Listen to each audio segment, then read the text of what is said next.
Welcome, everyone, to the Retirement Success in Maine podcast. My name is Ben Smith. Allow me to introduce my co-host, the lobster roll to my blueberry pie, Curtis Wister. How you doing today, Curtis? I'm doing well, Ben. How are you?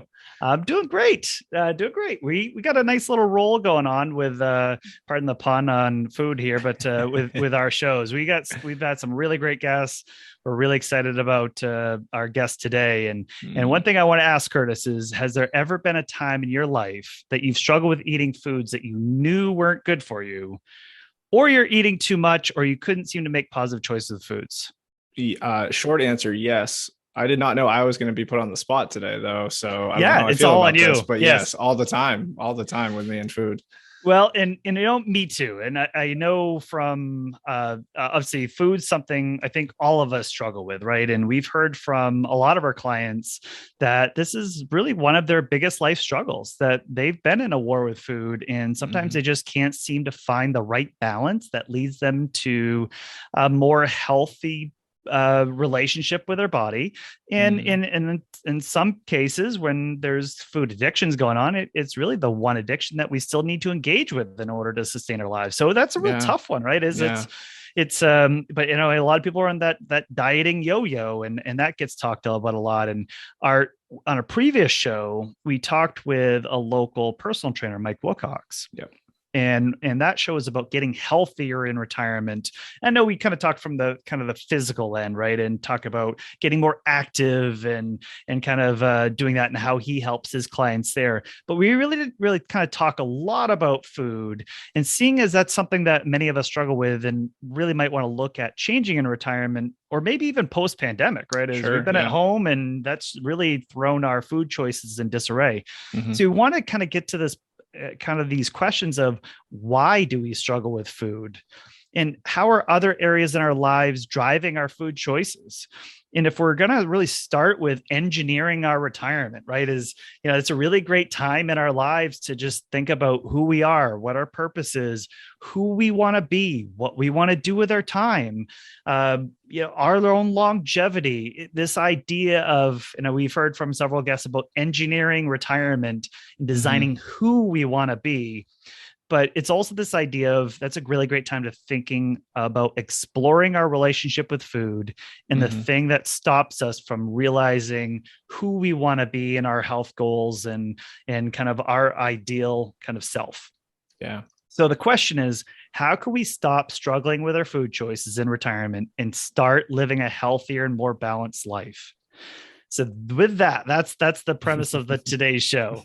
So our next guest is a life and weight loss coach who works with women in midlife who want to lose weight but are done with dieting, by coaching them to better health through easy to do sustainable habits. And easy to do sustainable is the key here, Yeah. Yeah. right? So using certain cues, she helps her clients design the right health program for their body and lifestyle, with the idea that we can achieve optimal health, which leads to better relationships, self-esteem, and overall life happiness. Our guest today is a Chicago native, but now conducts her coaching business in Mexico, not Mexico, Maine. This is real Mexico here. And through the advancements in technology, meets with her clients through video, focusing on the areas of health, eating, moving, stress, and sleep management, body image, and how we think about them. So at this time, I'd like to welcome Elizabeth Sherman to the Retirement Success in Maine podcast. Elizabeth, thank you so much for coming on. We're really excited to have you. Thanks for having me. This is just such a treat. Yeah. Well, I want to, obviously, there's a lot to talk about with you today. And again, this concept of struggling with food choices and really kind of using this as a reset button. So lots of things want to go in foundational and then more advanced here, but we always want to start with getting to know you a little bit. So maybe you could just give us a little bit of your background of where you're from and some of your childhood experience. Yeah. So I grew up in Chicago. I am 53 years old right now. And for all practical purposes, I had a normal childhood. Mhm. I am the youngest of six kids. And All right. so my mom did not work, my dad did, and had just a middle management type job. And I think that growing up, my mom really looked at food and her body and imparted all of those same beliefs onto her kids, that she was trying to feed us all for as little money as possible. And as a result, there was lots of starches in our diets, like chili had rice in it or noodles, and bread was always part of dinner. And we tend to have those same types of comfort foods as we grow up, right? And so it wasn't until my mom passed away in 2001 from breast cancer, and that was really the start of my journey towards better health. And before that, going back to my mom, she really kind of looked at her body as very utilitarian. Like, my body is there to, I don't want to say birth babies, but just it wasn't something to necessarily be admired. It wasn't, anything like that, but just, this is my body and I feed it and I feel full. And then I don't really, think about overall health in general. And so when my mom passed away from breast cancer, I had, taken a lot of those beliefs on myself.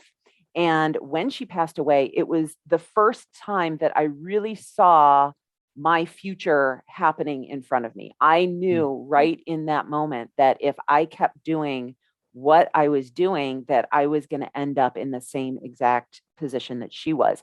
And so that was really the wake up call for me to start making some changes in my life, looking at food from a more health standpoint, looking at my body from not something that just gets me from point A to point B, but then how do I take care of my body so that I can reduce the risk of having not only breast cancer, but I started Googling it and I found out that being overweight was a huge risk factor to so many different diseases. And so it was, again, just really the first step that I took in making that change in my life. Yeah.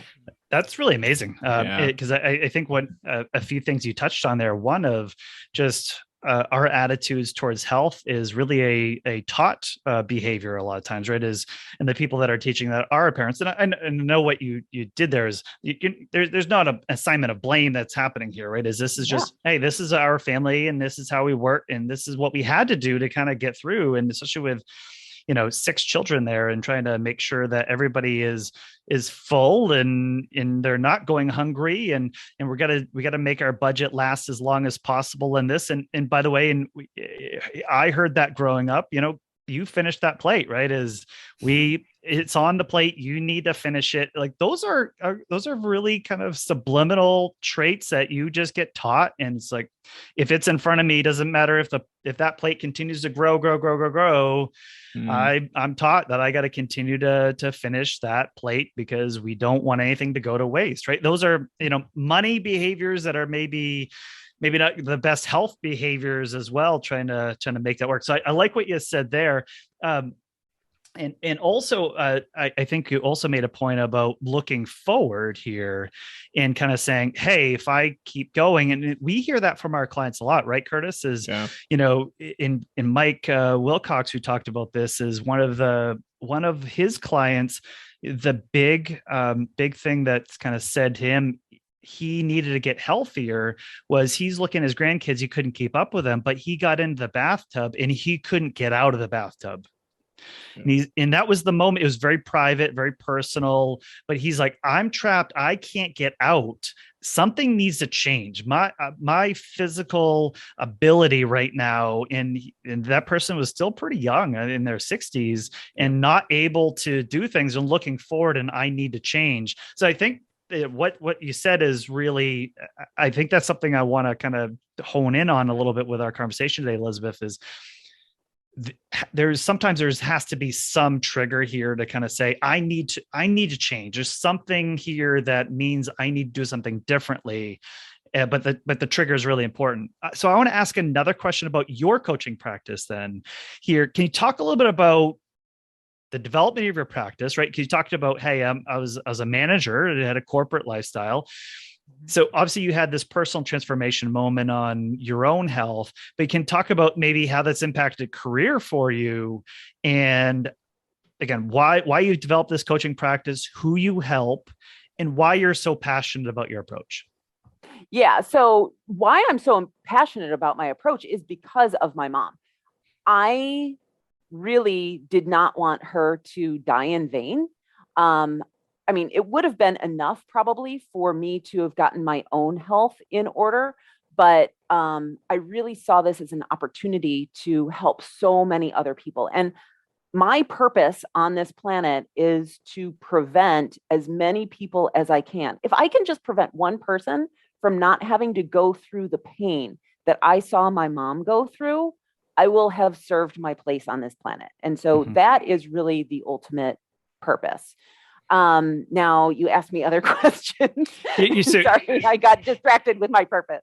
So but the management part. So you going from being a corporate manager, right? And I want to speak to this because this is, and pardon the use here, but the treadmill, the corporate treadmill that sometimes we get on, we get very addicted, right? Is, hey, I'm making good money. I've worked so hard to elevate in terms of my status. I get personal achievement and fulfillment from my career success, sometimes to the detriment of health. But that to go, hey, I'm going to actually change this now, to then go into your own practice. Can you talk about that moment and why you developed that practice and how you developed it and who you helped? Yeah. So let me walk you through this. So my mom passed away in March of 2001. And if we can all go back to March of 2001, we know that 6 months later, the Twin Towers were hit. And then Enron went down.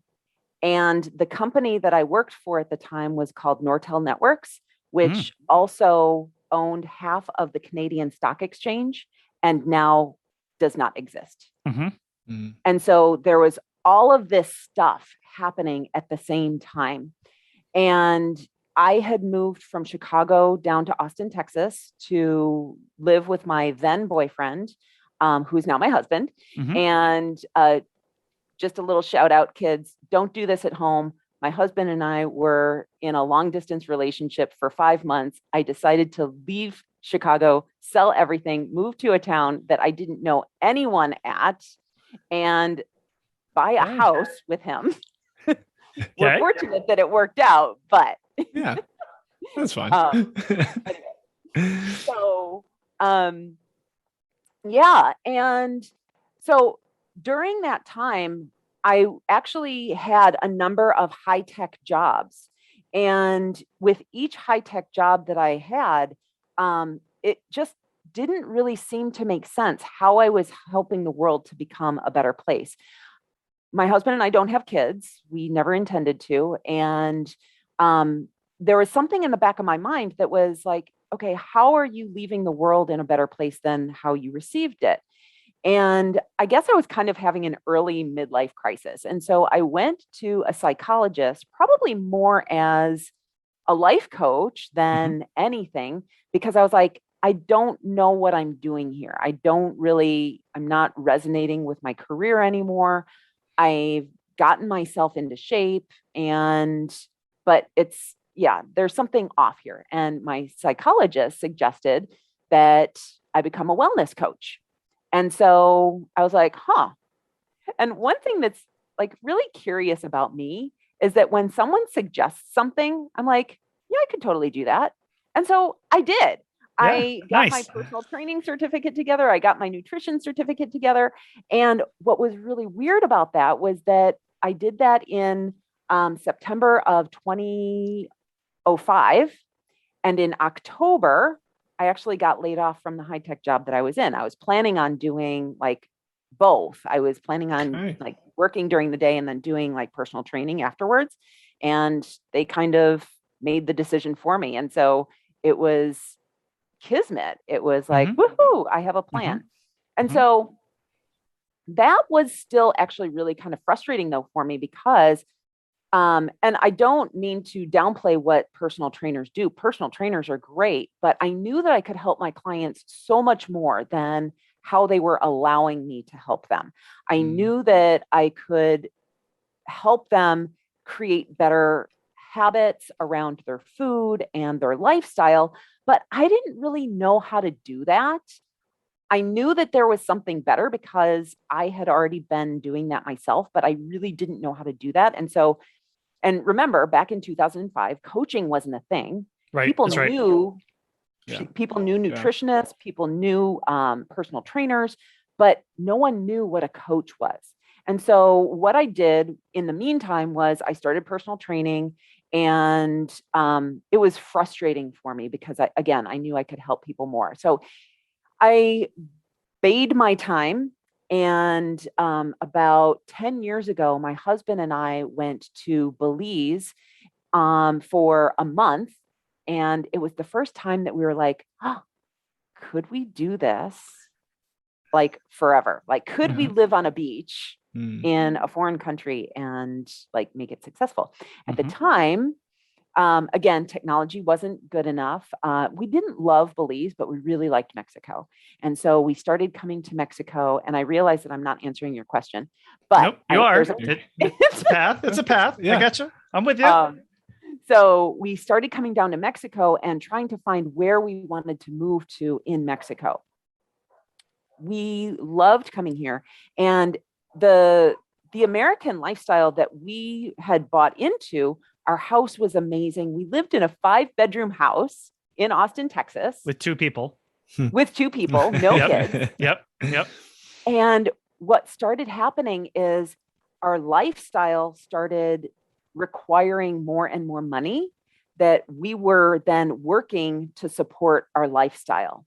And so it really made it attractive to move to Mexico, where life is a little bit simpler. No one cares what, if you have a Fendi bag or not.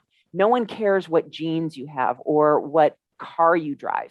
And so things are much simpler down here. And so in 2015, we finally found the town that we are currently living in. And we were like, oh my God, that's it. It checks all the boxes. It's close to the beach. It's in an area that we really love. It's small. It's close to an airport. And so we decided in 2015 that in 2017 we would move. So it gave us a year and a half then to close down our 5-bedroom house, get rid of all of the stuff that was in it, and finally move here. And so that's really when I went 100% online with my business. Gotcha. And so that's when I really started doing more of the lifestyle coaching, and I got my life coach certification. And I can talk a little bit about how that plays into the whole thing, but that's how that all came together. Yeah. Awesome. And I know you took us through that, Elizabeth. I think that was a really great story, and and a few things I think it's going to resonate with hopefully you out there that is listening to this, because I think a lot of what we're talking about as retirement is that there's a moment where you're saying, I need to live more simply. There's things I just need to change about my life. And I need to kind of re-examine what's important and what isn't important to me. Because again, a lot of us are, career success is maybe the number one, and kind of you're so focused on certain things in our lives that you require a lot of things like money, or your lifestyle requires lots of things. And I think you kind of already going through that. I know you're kind of not at retirement, but it's Elisa Spain kind of talked about, these are pivots, that they're pivot moments. And you've kind of gone through your pivot, and some people, retirement is the only pivot that they go through in kind of the lives. So I think there's a lot of parallels that you've drawn to what you've gone through, Elizabeth, to I think what we hear from our clients, but also I think what our show is doing too. So I think that was a really great story. Thank you for sharing that, because I think it really aligns well with a lot of things we've talked about on our show. But I want to go deeper with you here, go into this topic of struggling with food choices. And again, what I'm really excited about from your expertise, Elizabeth, is to your point, it's not personal training. It's a nice this Venn diagram of life and food. And I think that's the more important thing, is because I want to examine with you today, and Curtis and I do with this, like life is impacting our food choices and food choices sometimes impacting our life choices, and kind of going through it. So I want to ask you about, especially many of us, especially as we're approaching or in retirement, we've all tried to be healthier, right?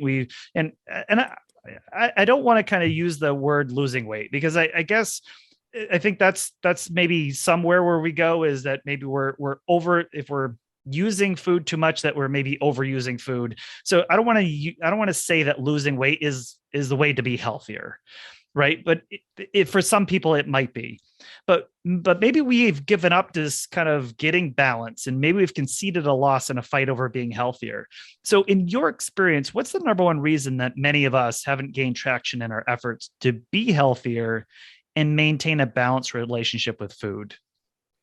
Yeah, that's a really good question. And I think that so often we are focused on weight loss, that weight loss is the metric that so many of us use. And what I do with my clients is we actually pivot that a little bit. And how we do that is I teach people how to listen to their bodies, which sounds very basic and it sounds weird, because I remember the very first time that at least it's settled in. I was at a party with some friends, and I remember being in the kitchen and eating brownies and talking to a friend about how I just can't start eating one brownie, because if I eat one brownie, then I just have to keep eating them. Mhm. And there was another friend in the room, and she kind of was like, "Oh, well, I just listened to my body." And she walked out, and I remember looking at my friend being like, "Bitch." Yeah, right. Come on, man. Yeah. Right. What Jeez. does that even mean? Yeah. Listen to your body. Right. But what happened is I actually started listening to my body, and our body actually gives us cues that ultimately tell us what we need to be doing. And if we listen to our body, if we know how to understand those cues, then we can actually do what our body needs, and our body will right size. And so when we're talking about those cues, I'll tell you right now, there are things like energy levels and focus and being able to sleep at night undisturbed, having a stable mood, giving into cravings or not giving into cravings, and then our appetite. So there are 5 different, what I call biomarkers, that tell me if my set of lifestyle habits being eating, physical activity, sleep, stress management, are correct for my body. Because one of the things that so many of us do is we look outside of ourselves for someone else to tell us what we should be doing. We look at diet gurus to tell us what we should be eating. We look at personal trainers and health gurus to tell us how we should be exercising.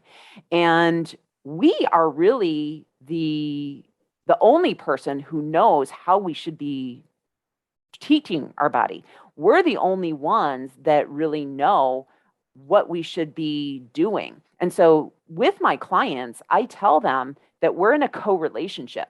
I know all about health. I know about physical activity. I know about eating. I know about sleep, but everyone is completely different. The number of hours of sleep that you need are different, and they're going to change over your lifetime. The amount of starch or carbohydrate or vegetables or protein that you need over the course of your lifetime is going to change. The amount of physical activity that you need over the course of your lifetime is going to change. And so we need to really be paying attention to what's happening. What are the cues that my body is giving me in order to do what's right for my body? So, like, for example, if you're finding that you're getting injured a lot, then that may tell you that you're overdoing it in the physical activity area. or that you're not eating properly, or that you're not getting enough sleep, or you're just moving. I don't want to say moving too much, but you have too much going on. The body will break down in those instances. And so it's really kind of being a detective of your own body and figuring out what's right for you. So I guess want to ask it another way then, Elizabeth. So you kind of reference this in your own journey, but in just even with kind of that brownie kind of comment, but it's so I guess my question is, why do we struggle with food? Is it because we're struggling with food because we are ignoring those 5 biomarkers, and we just get, or there's social pressure, and because the social pressure caused us to ignore the other pieces? So what are you thinking is kind of causing this underlying issue where we struggle with our food choices? Yeah. Okay. So we think that the reason that we overeat is because of the food. We think that the reason that we are overweight is because we eat too much. It makes sense, right? Sure. That if I eat too much food, that the way that I fix that is through a diet that tells me what food I should and should not be eating. However, the reason that we do anything or don't do anything is because of how we feel. And the reason that we feel anything is because of the thoughts that we have about it. And so let me break this down. When I see a brownie, I have desire for the brownie. We think that everyone has desire for the brownie. But you know what? There are people out there who don't like brownies. That's not true, is it? I've heard, I haven't met anyone, but you're talking about like Bigfoot out there, aren't you? Exactly. Yeah, right? Exactly. And so we know that if we can change the way that we feel about food and the thoughts that are in our heads about the food, then we can change our ability. I don't want to say our ability. We can change how we respond to the food. So the reason that we overeat isn't because it feels good, because overeating does not feel good. Overeating, in fact, feels bad. Yeah. But why do we do it over and over and over again? And it's because, well, there are lots of different reasons, but ultimately it becomes overeating is fulfilling a need that it's not getting met from something else. Okay. So does that answer your question? It does. Yeah. Yep. Okay. I want to keep going here a little bit. So from a kind of nutrition and health perspective here, I think we hear a lot, the general eat less, move more, right? That's the key. So can you just talk about why, that may not work in general, and then specifically kind of as we age, why that's not a good approach? Yeah. So first of all, most of the information that we have about weight loss has been done on college-aged men. Okay. College-aged men have a totally different metabolism than men that are older, than women, and than women that are older. Okay. And so I love this example because when I was in the height of my dieting days, so we know that, okay, so first of all, maybe you don't know this, that 1 pound of fat is roughly equal to 3,500 calories. Okay. So we think that the body is a math equation. And I love that we're talking about this on a retirement basis because that totally makes sense, right? Yeah. Right. Yes. And so we know that, and I say roughly because we don't know that that's true for everybody. We know that it's about true. And so when we think about losing 1 pound of fat within a week, if we take 3,500 and divide that by 7 days in a week, we get 500 calories. And so if I create a deficit of eating less, moving more of 500 calories, then theoretically in a week, I will have lost 1 pound of fat, right? Okay. Everyone out there has done this. Yeah. And in a week, they do not lose that 1 pound of fat. So there must be something else that's going on. In fact, in the height of my dieting days, I started talking about this, but I created a spreadsheet. And in my spreadsheet, I figured out that if I weighed X amount right now, and I had a 500 calorie deficit every day for the next X number of weeks, that I would get at my goal weight in, let's say, 6 weeks, 8 weeks, 12 weeks, whatever. Sure. But then I auto-filled that formula and kept going. And at some point, I got to a negative number. Yeah. Which yeah. is impossible. Right. Well, right. Well, it means you're probably not living at that point, right? Exactly. And so the body is self-preserving. The body doesn't care about what we look like in our genes. The body doesn't care about what a socially acceptable weight is. The body only cares about living. And so it's going to do everything in its power to keep us alive.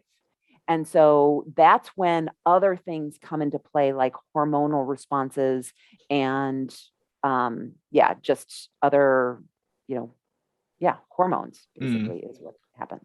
Well, and I think, I've listened to another one of your shows on your podcast. We'll talk about that a little bit, but, someone was mentioning that concept of Weight Watchers, right? And not to call it Weight Watchers, there's a lot of people that probably have done very successful maintaining their health on that. But the example was, well, because it's just like a point system, and, I can eat like one king size Snickers bar and I ate all my points for the day. So I'm done, right? Like it becomes the Snickers diet, as I can just eat one Snickers. I consumed all the calories I needed, and I'm done for the day. And now I have to live for the next 23.75 hours on one king size Snickers until I can do this again. Exactly.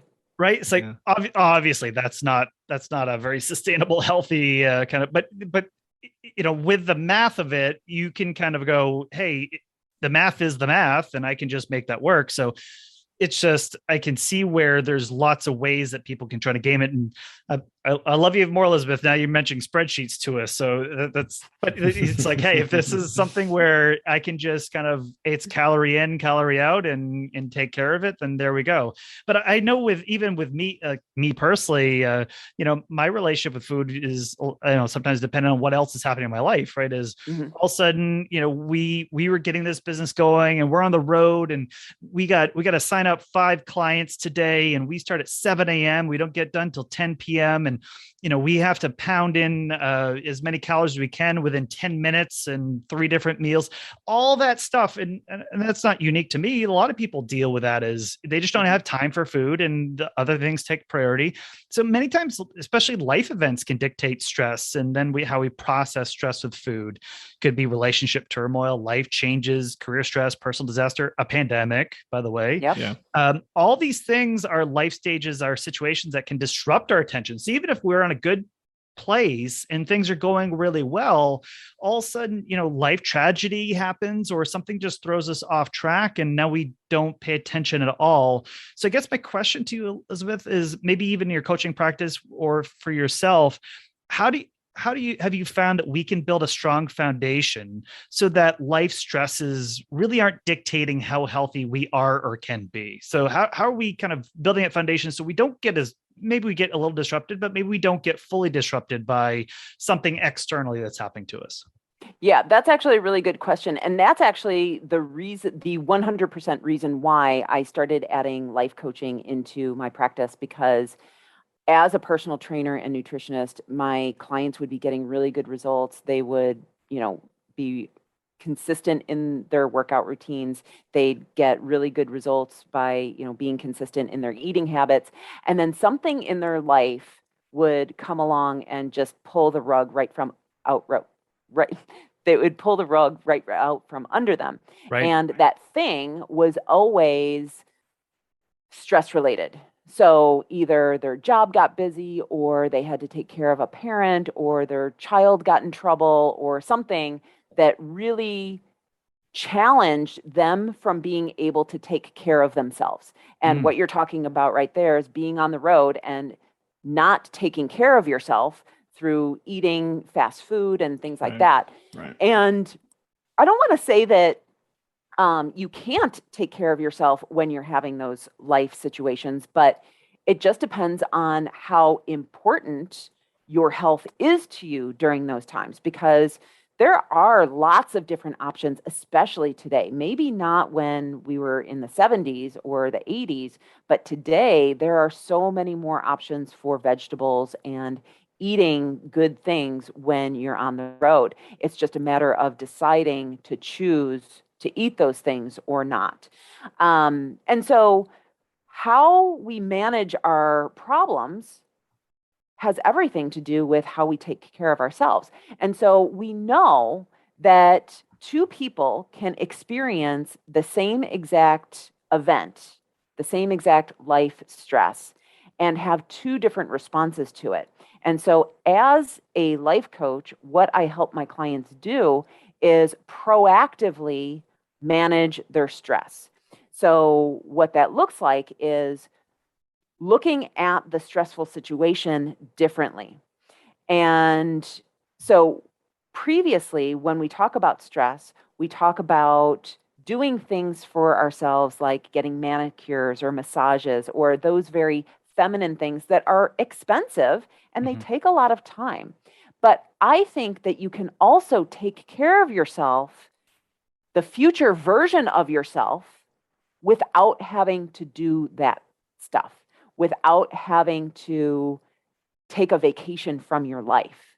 And so, how we take care of ourselves is through managing our problems in our brain. So, oftentimes we'll get so overwhelmed, right? And I'm like, I don't have time to even think about eating, something healthy. Well, that's maybe true, but where can you eat that has some vegetables? Like, can you get a side salad there instead of ordering the fries? Can you get extra lettuce and tomato on your burger and throw away half of the bun and eat it that way so that you're getting more vegetables into your diet? And I think that one of the things that I talk about a lot with my clients is having that become your new normal. And so when we think about our habits as being this is just the way that I am, then when life gets in the way, there may be a few days when I eat subpar and I don't eat a lot of vegetables, but for the most part, that's going to be more important to me. And especially going back to what we talked about earlier, which was listening to your body. When you start to feel that lethargy of eating fast food over and over and over again, you're like, oh my God, I need something that's good for me. I haven't really been paying attention to my body. And I need to really do something that's good for me in response to that stress. Yeah. So Absolutely. I like that. I want to keep going on the idea of kind of overcoming challenges here.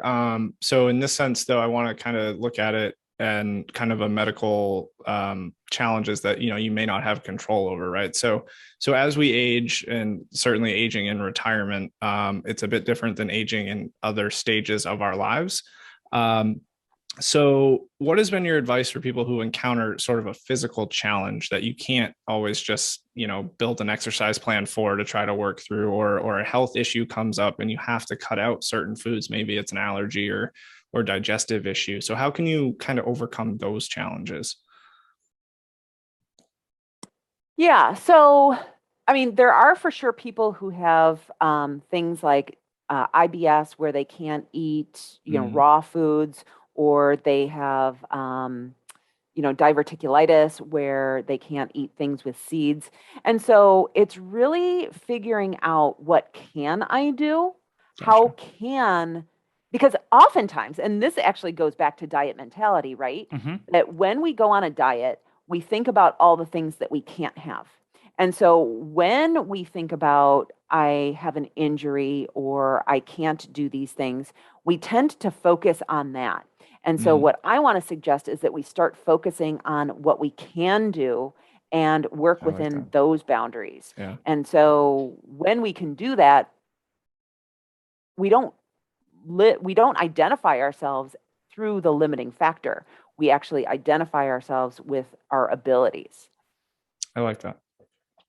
Well, and especially, I think what you've also said, Elizabeth, is this whole, like, again, this eat less, move more, where maybe that was the thing that always was the solve if things got out of balance, is, well, I'll just exercise more. Right. And to kind of go, well, now that I can't do it, well, that's my excuse. Just give up. Yeah, I can't do this anymore. I can't run on this treadmill anymore. Can't walk. I just got to give up because I can't do it. So I like what you're saying here as well. Well, let's focus on what you can do, and there's lots of ways that you can kind of make that work. And whether it be food choices, or again, there's probably exercises that you still could do, even if maybe you have a hip issue. You could do, maybe like light weightlifting with your upper body or something. So all that, I think, is really, really pretty good. I want to ask about another question though. And this goes to more relationship. And this is maybe kind of where life and kind of food kind of intersect here. And on a recent episode of your podcast, Done with Dieting, you kind of discussed this idea of affirmations are BS. So especially with couples, right? And people that are close relationships, and it kind of went through this whole like scenario on this, like, oh my God, I've gained so much weight. I feel so disgusting. That's probably all of us have kind of said that at one moment in our lives. And then of course, what happens with the friend, partner, family member, spouse, they go, oh, you shouldn't say that. You're not disgusting. You're beautiful. Right. And it's like, okay, well, that response is like, sometimes is authentic. Maybe it isn't. But at the same point, it's tough to be, you don't want to be fully honest, because if you're fully honest, maybe it is true. And then that's very insulting and obviously very callous and not very sensitive to your friend or partner's feelings. So can you talk a little bit about affirmations, how we're currently using them to discuss our body images, and maybe how we can do that better? Yeah. And so first I want to, go back to that comment that people say, oh, you shouldn't say that, your body is beautiful. I think that when we do that, we're not actually hearing our friend or our partner. And so I think that when we say that, what it does is it invalidates what that person has just said, and it makes them feel misunderstood. And what we really want to do is somehow validate them without saying, yeah, you're right. Yeah. Right. Yes. We want to say, yeah, oh, I'm really sorry that you're feeling that way. Or, that really sucks to, feel that way about your body. I totally get that. I've been there too. That's all you have to say. Yeah. And it's not saying, yeah, you're right. Now, that being said, affirmations are BS is because when we feel so negative about our bodies, or anything for that matter, like if you even say, God, I hate my job sucks, and someone says, oh, you should really love your job, like that is, again, is very invalidating, right? And so there's this process that I walk my clients through, which is called thought ladders. So all of our thoughts that we have about our body, our job, our car, whatever. So there was probably a time, going back to the job, because I don't know that this is true for our bodies, but actually there was probably a time when we were like 6 that we loved our bodies, right? And there was probably a time when we started our jobs that we loved our jobs. And so we know that how we feel about something, whether it's our body, whether it's our car, whether it's our job, those thoughts are 100% optional. Okay, now, and how we know that is we've changed. It's the same job, but now we feel different. Where before we were like, I love my job, maybe. Now we're like, I hate my job. Or even going from my job's okay to I hate my job. Okay. And so we know that we have the power to change our thoughts about anything, all of our circumstances. Okay. And so when we're going from, though, a negative to a positive, we can't go directly from I hate my body to I love my body, because the brain just shuts down. It's not believable. And so what we need to do is we need to move up what's called the thought ladder. And it's really interesting. I just got off a coaching call with, I have a group of women, and we were talking about this exact topic. And so where we have to go from that is going from negative to neutral. Like, this is my body on a Tuesday afternoon, or this is what a 53-year-old woman's body looks like. Okay. Mm-hmm. And so when we get to acceptance of that, then we can start to move up the ladder. And so affirmations are BS is really just an idea that we can't just think better thoughts and expect to have different results. We have to actively try to focus on those and make them believable so that we can then embody them. And so there's another technique that we can use in addition to the ladder thoughts, which is called bridging phrases. So if you're still in disbelief that this is what a 53-year-old woman's body can look like, you can prepend those phrases with what are called bridging phrases. Bridging phrases are things like, I'm considering that, or I'm maybe, or I'm looking for evidence that. So what that would look like is, I'm currently believing that this is what a 53-year-old woman's body looks like. Okay, so notice how that just softens it a little bit. And then once I believe that, then I can take off that bridging phrase, go into the direct phrase, and then start to move upwards in the ladder. I like that, and I want to kind of pivot that to another way to use that. Is, again, really the genesis of this show is a lot of people are retiring, and they're really not believing that this is a kind of a reset button, right? So it's this whole of, well, I've lived in the same house for the last 40 years. We do the same thing. We're just going to do more of just kind of staying at home, right? It's like, and that might be the retirement they want, but when you ask them the ideal of the retirement that they'd like to have, they say it, but they maybe don't believe that they can achieve it. So I know what you just kind of did around this whole, the affirmation around our body and our how we feel about our health, but you can essentially use that in this context too, about, hey, the life that you want, you just need to kind of start believing, here's the facts, here's what that are the good things, here's what we believe we can change and how we can go change them to kind of get, maybe does not the ideal, but maybe closer up that ladder towards how that maybe that vision statement is. So I want to make that point real quick, Elizabeth, because I think that was really great. No, and I think that that's actually very true, that, and in fact, in the call this morning, I actually talked about money, that we can use that in terms of our bank balance, that we always have to get to acceptance before we can move forward. And so really going to a place of, this is what is, and I can not like it, and that's totally 100% okay, but getting to a place of acceptance and going with body. And then also, I love the parallels that happen with money here too, is that we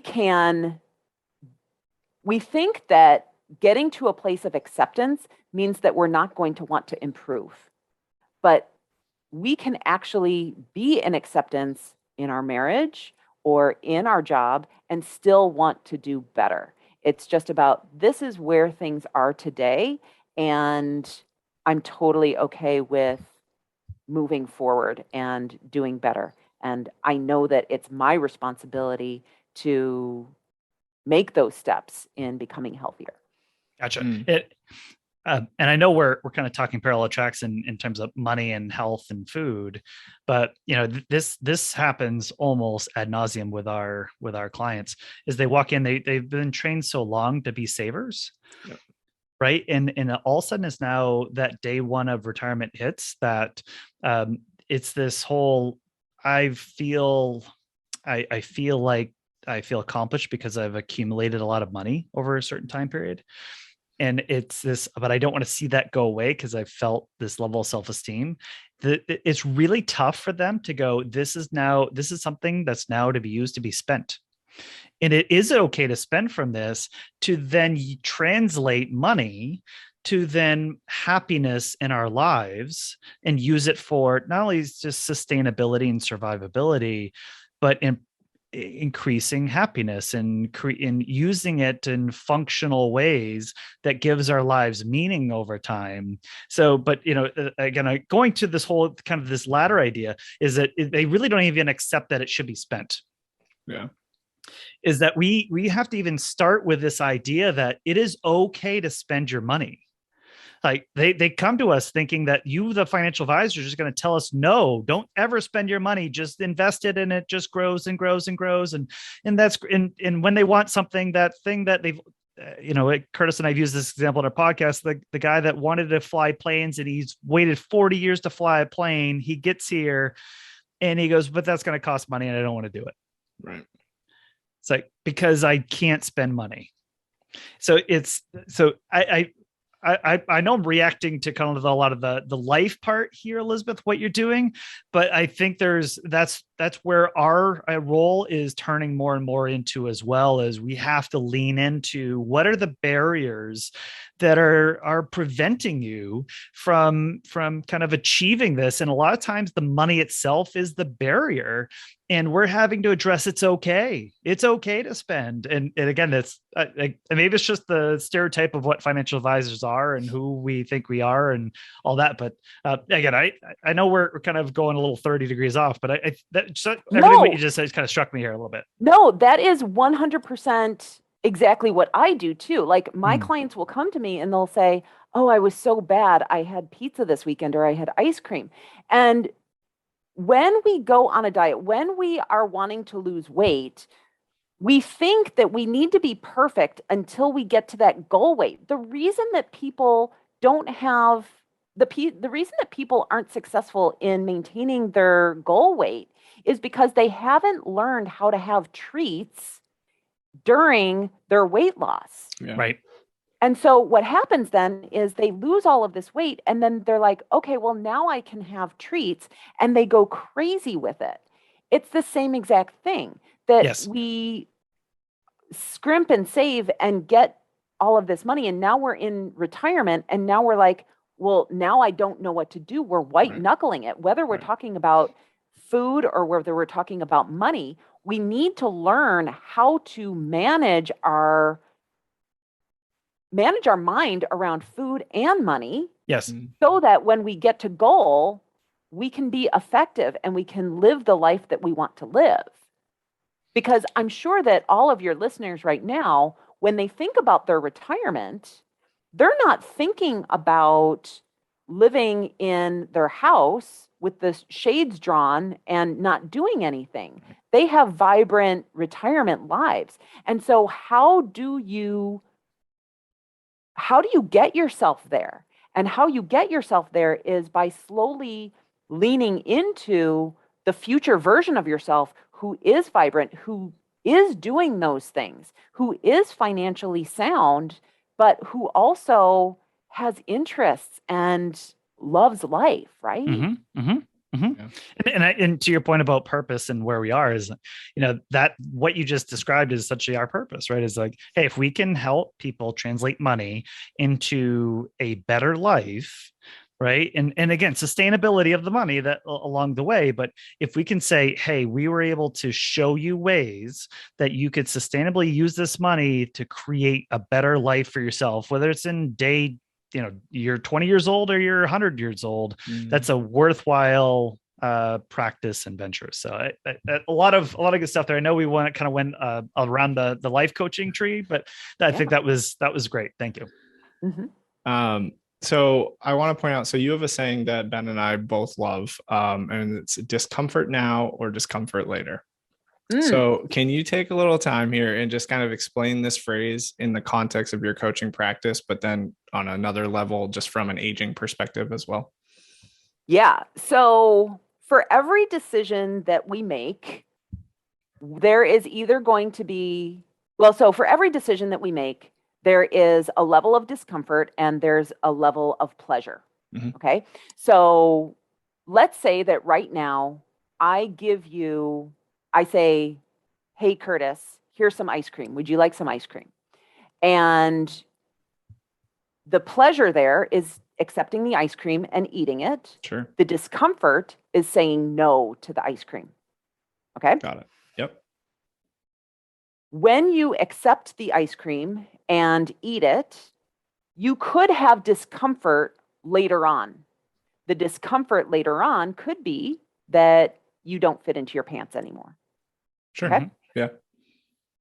When we have discomfort from saying no to the ice cream, the pleasure is potentially later on being more active and feeling better in our body. Okay. Now, both of those situations, fitting into our pants, those are kind of far away. And so when we say no to the ice cream, that's actually really uncomfortable because we want it. We have the immediate gratification of wanting to eat the ice cream. However, let's take that discomfort a little bit closer. Let's pretend that you are lactose intolerant. Yeah. Now, if you eat the ice cream in an hour or two, you're going to feel uncomfortable from eating it. Yeah. And so when we decide to do anything, how we need to think about the positive and negative aspects to that. And so that's really the basis of that phrase of discomfort now or discomfort later. And so when we want to, when we want to be successful in our goal, right? Whatever that goal is, being healthier, sleeping better, whatever, we will do those things. We will be willing to risk the discomfort closer to where we are right now if the pleasure is going to be immediate as well. And so for my clients who have trouble exercising, what I recommend for them is that they do. So when we're exercising, the immediate discomfort is going out and doing the thing, right? Because exercise is hard. It's uncomfortable. We don't like to do it. But the very first time, what I suggest my clients do is do what's called a body scan on the other side of it. And when we can reflect back then on doing the body scan, feeling good after we've done the exercise, going for the walk, not only feeling good physically, but also kind of being proud of ourselves.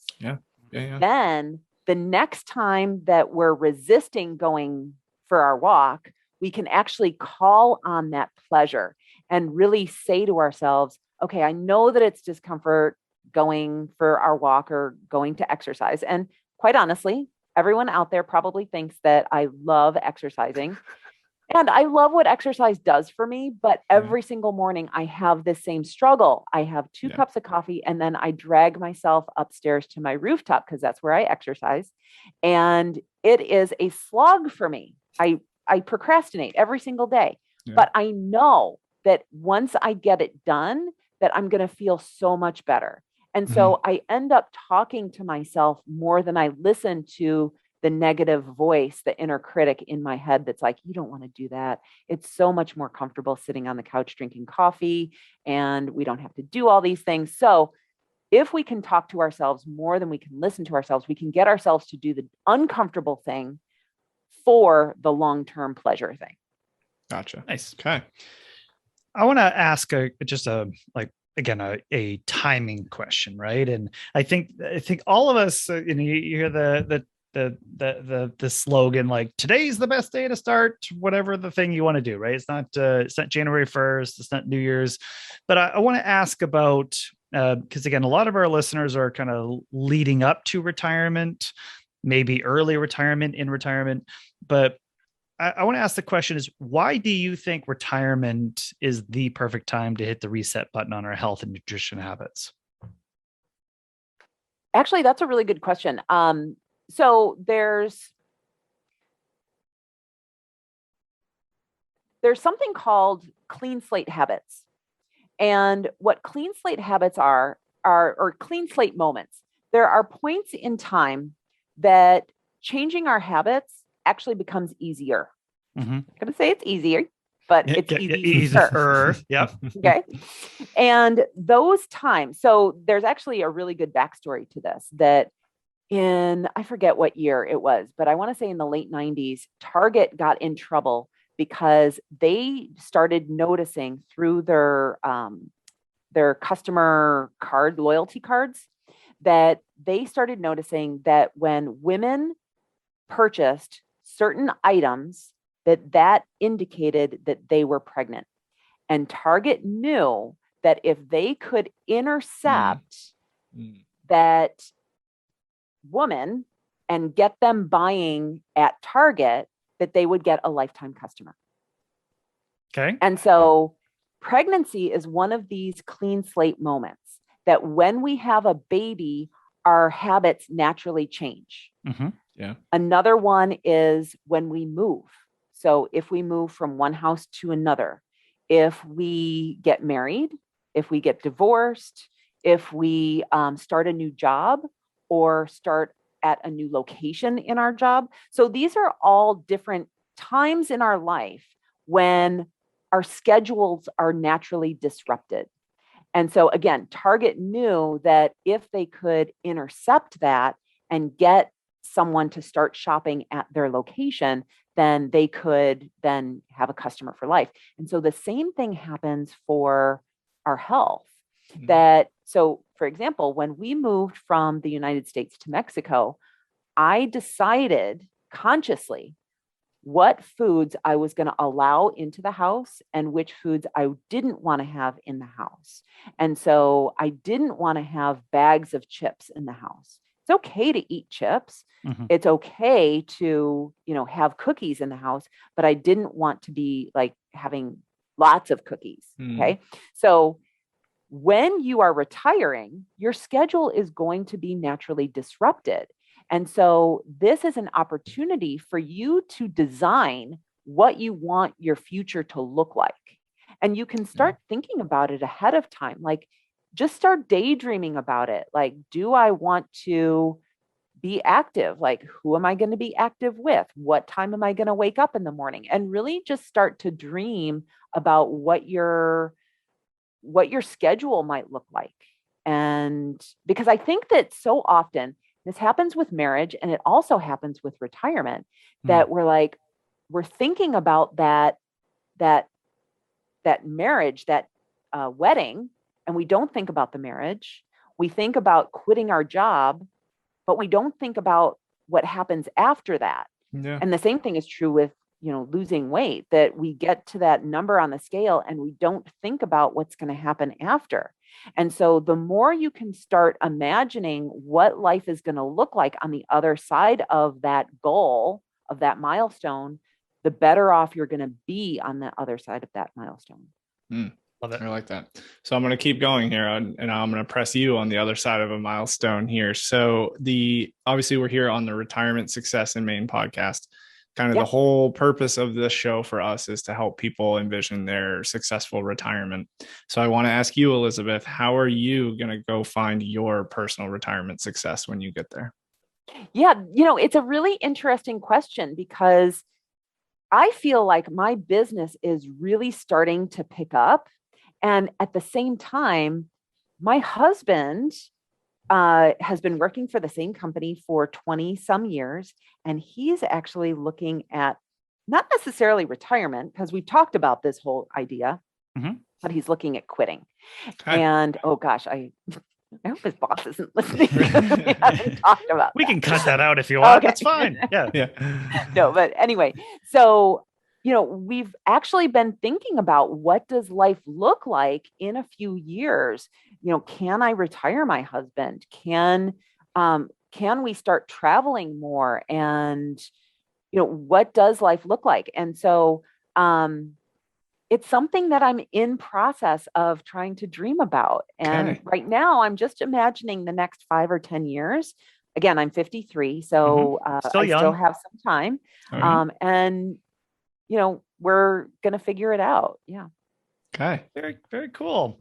Well, Elizabeth, I want to thank you so much for coming on our show. I think food obviously is just a very foundational thing that all of us have a relationship with, and just be able to kind of talk about it in the context of retirement with somebody like yourself, that you can kind of intersect the life expertise with the food side together.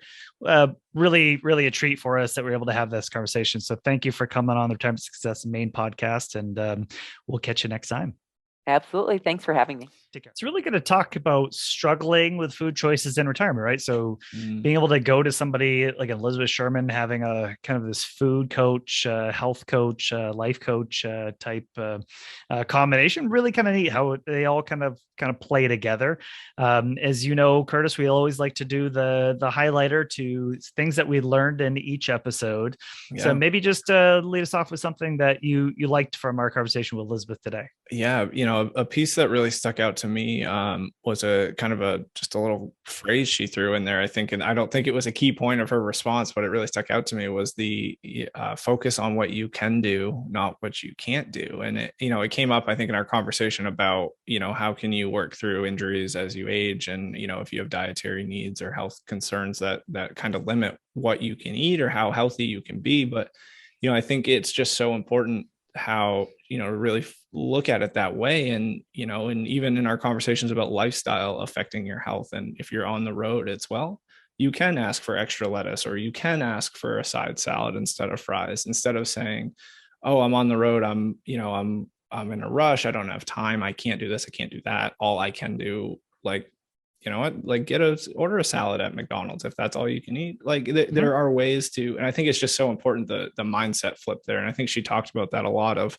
overall our mindset towards food and being healthy, and just kind of making it a natural reaction to look at what you can do to be healthy, instead of saying, oh, I can only do that unhealthy thing for lunch. Well, I think she made that point, and I really like the whole kind of talking about her history there, and her mom, right? Yeah. And it's like, hey, we were having chili for dinner, and right, we got to feed 6 kids and 2 adults, and so we got 8 people, but we don't have a ton of money, so we got to make this stretch a little bit more. So let's put some rice in there to fill everybody up. It's cheap, it's kind of what good way to get calories in them.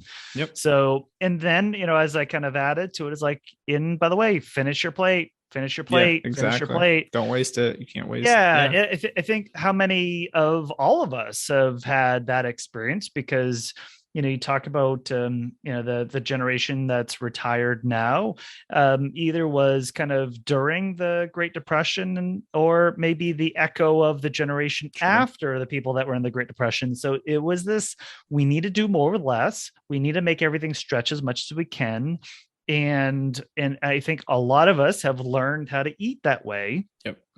And again, it's not a black mark on anybody, or that's not saying that was an intentional thing, but as a kind of a reverb of what can happen with it, is all of a sudden now, maybe you do have a little bit more money, and you go to, certain places, and you go out to eat, or you make things at home, and it's like, well, geez, I have a really large plate of whatever that is, pasta, whatever. And it's like, nope. Push through being full because it tastes so good, and that's where I think her discomfort now or discomfort later conversation was really great. So yeah. But I even see that with my own son, and kind of going, hey, he's telling me he's full, and what was trained to me is like, well, you better finish that. Like, so I catch myself mid set, like, nope, no, he needs to listen to his body. If he's saying he's full, I need to not push anymore and say you need to do any more. It's if he's full, he is full. Mm-hmm. We enforce then, if you said you're full, then you're full, right? Sure. Yeah, sure. Let's not be full of the main course to get to the 3 slices of cake. Right. But I think that's something from a relationship side of, that's something it's really tough to change. I really liked how she then talked about these clean slate moments, and how retirement is a really great opportunity to do that. So I think it touched on lots of really great themes today. And I think she did a really great job kind of talking about the challenge of it, but also the opportunity too. So I want to just kind of point everybody to, of course, you can go to our blog and you can kind of see some more resources there. We're actually going to send you, it'll be a link. Elizabeth has a PDF, which I think will help everybody. It's called the 8 Basic Habits That Healthy People Do. Yep. And so we'll have a link to that. So you can go to, it'll send you to our website to download that. And it, I think it also might include, an opportunity to maybe join in our newsletter or something along those lines. Yep. But all of this is, I think, really kind of great to, if you want to learn more, you can kind of go there. So our website is blog.guidancepointllc.com. And it's /54 for episode 54. So you can go to that website, check it out.